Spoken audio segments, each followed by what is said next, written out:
3. The woman taken in adultery.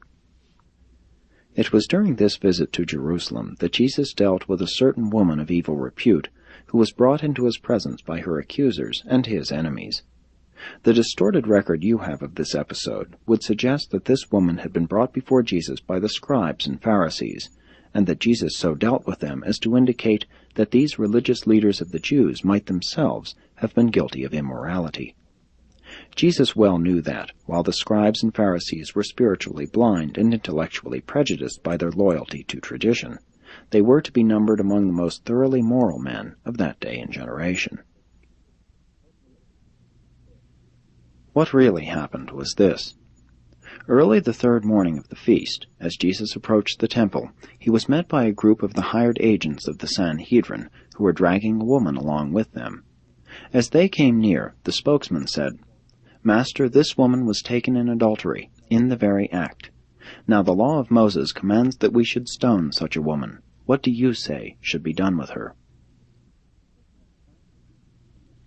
It was the plan of Jesus' enemies, if he upheld the law of Moses requiring that the self-confessed transgressor be stoned, to involve him in difficulty with the Roman rulers, who had denied the Jews the right to inflict the death penalty without the approval of a Roman tribunal.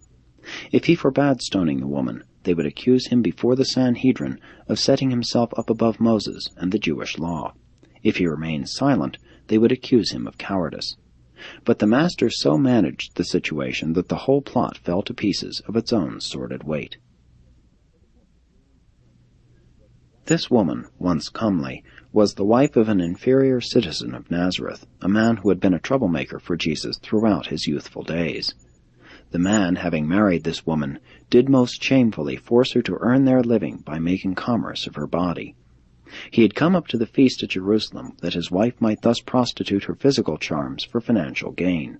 He had entered into a bargain with the hirelings of the Jewish rulers, thus to betray his own wife in her commercialized vice. And so they came with the woman and her companion in transgression for the purpose of ensnaring Jesus into making some statement which could be used against him in case of his arrest. Jesus, looking over the crowd, saw her husband standing behind the others.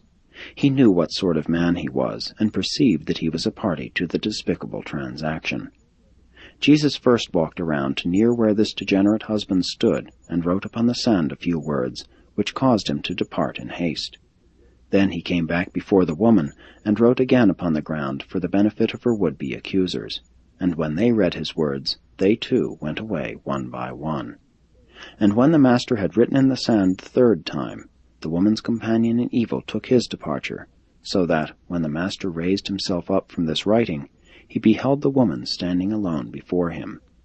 Jesus said, "Woman, where are your accusers? Did no man remain to stone you?" And the woman, lifting up her eyes, answered, "No man, Lord." And then said Jesus, "I know about you, neither do I condemn you. Go your way in peace." And this woman, Hildanah, forsook her wicked husband, and joined herself to the disciples of the kingdom.